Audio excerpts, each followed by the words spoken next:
Oke, bismillahirrahmanirrahim. Assalamualaikum warahmatullahi wabarakatuh. Oke teman-teman, hari ini kita akan mempelajari materi yang sesuai dengan hari kita, yaitu hari Jumat. Apa sih materinya kita hari ini? Yaitu tentang sholat Jumat ya. Seperti pada Quran yang sudah Allah terangkan dalam surat Al-Jumu'ah, ya ayyuhalladzina amanu idza nudiya lis-sholati min yaumil jumu'ah fas'au ila dzikrillahi wa dzarul bai' dzalikum khairul lakum in kuntum ta'lamun.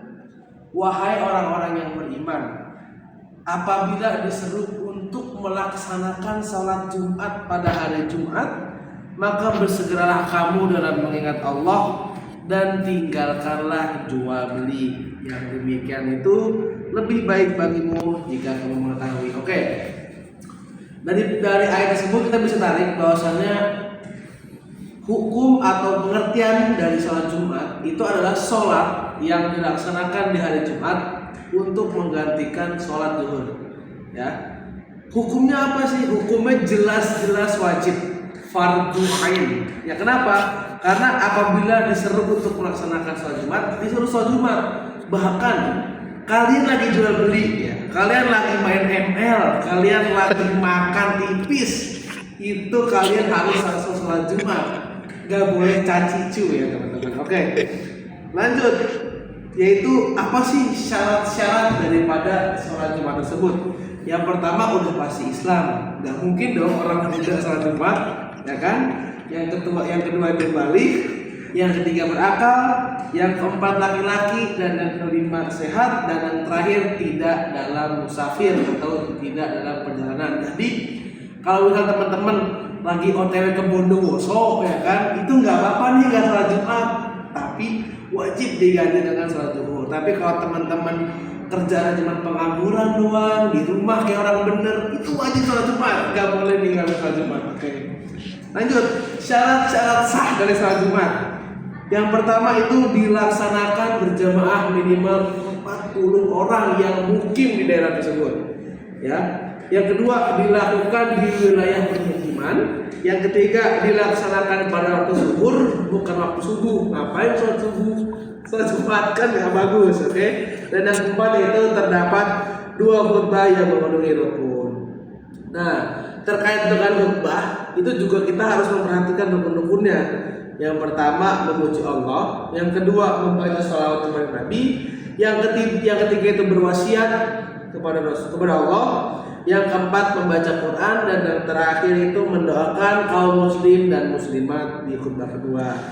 Nah, apa sih tata cara nih? Lanjut kita bagaimana cara kita melaksanakan sholat Jumat. Yang pertama yaitu mempersiapkan diri, mandi, pakai pakaian yang bersih, disunahkan warna putih, dan memakai parfum wangi-wangian. Yang kedua datang lebih awal ke masjid. Yang ketiga sholat sunnah sebelum khutbah. Yang keempat mendengarkan khutbah dengan penuh. Yang kelima melaksanakan sholat Jumat, sholat ba'diyah Jumat 2 rakaat. Yaitu yang terakhir yaitu melaksanakan yang kelima itu sholat Jumat 2 rakaat, yang keenam itu sholat ba'diyah 2 rakaat setelah sholat Jumat. Nah, itu perlu digaris bawah itu. Datang awal ke masjid sama sholat sunnah sebelum khutbah dan dengarkan khutbah dengan penuh. Jadi jangan udah mengejar sholat fardu, sholat Jumat datangnya pas qomat, tapi kalau kesulitan mintanya udah kayak orang pernah sholat. Nah itu tuh sholat Jumat itu kudu dari awal. Dari makin cepat kita datang, makin banyak pahala yang kita dapat teman-teman. Oke, ada hadisnya nih dari keutamaannya. Hari terbaik yang pada hari itu terbit matahari adalah hari Jumat. Pada hari itu Adam diciptakan, dimasukkan ke surga dan dikeluarkan darinya. Hadis riwayat Muslim. Nah, terkait itu apa saja sih keutamaan dari sholat Jumat? Yang pertama menghapus dosa-dosa kecil di antara Jumat saat itu dan Jumat berikutnya selama dosa-dosa dihindari.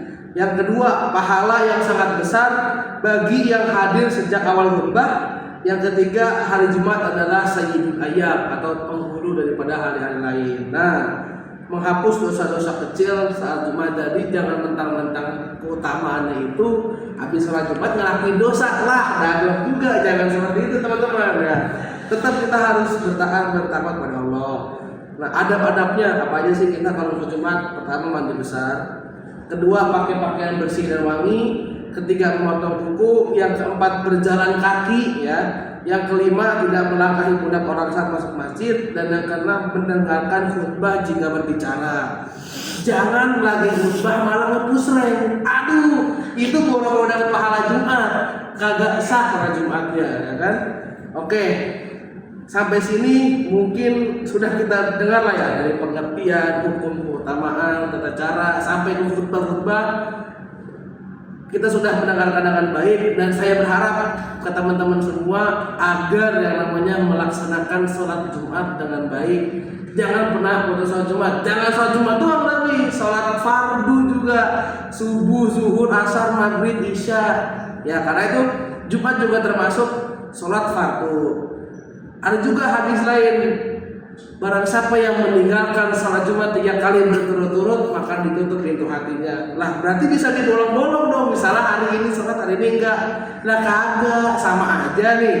Kalian nih salat zuhur, terus besoknya kagak salat zuhur, sama aja rasanya. Enggak mungkin gitu. Jadi jangan pernah menyelewengkan sholat, karena celakalah orang-orang yang sholat. Kenapa celaka ya Allah? Yaitu orang yang lalai dalam sholatnya. Nah mungkin sekian dan terima kasih. Kurang lebihnya mohon maaf. Billahi taufiq wal hidayah. Wallahul muwaffiq ila aqwamit thoriq. Assalamualaikum warahmatullahi wabarakatuh.